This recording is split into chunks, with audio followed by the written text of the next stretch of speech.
क्या ऐसा मैकेनिज्म होना चाहिए, सिस्टम होना चाहिए कि असातिज़ा को जो कि मेमार कौम हैं उन्हें कम अज़ कम फैसिलिटेट किया जाए, इन मुश्किलात से निजात दिलाई जा सके?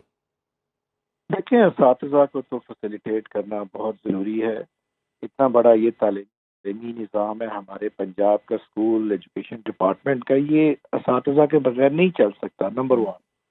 दूसरी बात ये कि जितने भी एक्सपेरिमेंट्स होते हैं, कोविड आया स्कूल बंद कर दो, पोल्यूशन आई स्कूल बंद कर दो, अभी वेडनेसडे की छुट्टी की सारी बात आई हुई है, फिर टीचर्स की लीव इनकैशमेंट का इशू है, फिर इनकी पेंशन जो है वो ख़त्म कर दो।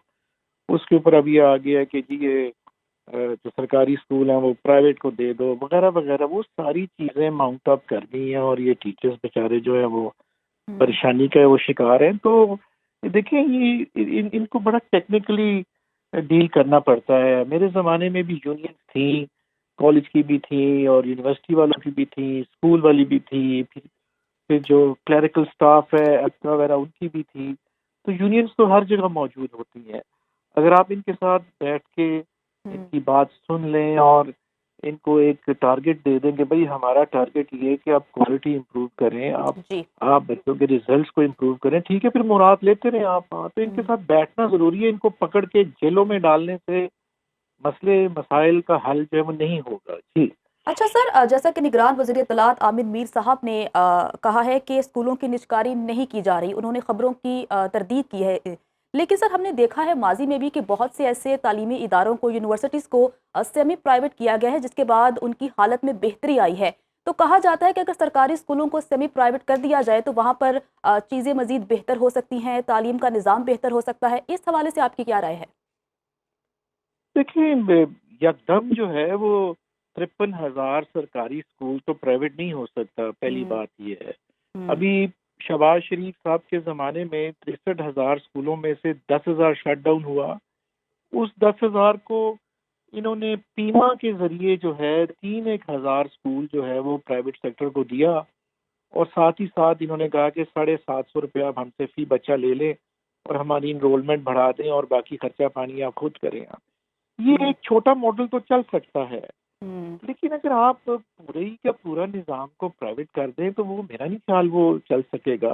हुँ, उसकी और बहुत सी ऐसे लवाज़मात हैं। कौन देगा इनको प्रोटेक्शन जो है वो सैलरी की, टीचर्स को अगर आप पूरा प्राइवेट कर देते हैं? हुँ। कौन देगा, हैंडल करेगा ट्रांसफ़र, पोस्टिंग, इनकी प्रमोशन? उसके बाद क्वालिटी का कौन ज़िम्मेदार होगा? फिर आप लामाला फ़ीस लगाएँगे बच्चों की प्राइवेट सेक्टर में। तो हमने तो फ्री एजुकेशन किया था अपने ज़माने में एज़ अ मिनिस्टर।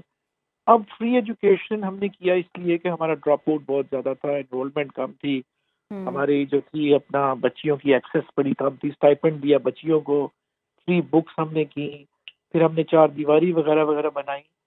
तो ये अब इतना एक पॉपुलर डिसीजन को आप रिवर्स नहीं कर सकते कि आप एक मुफ्त को जो है आप फीस लगा दें।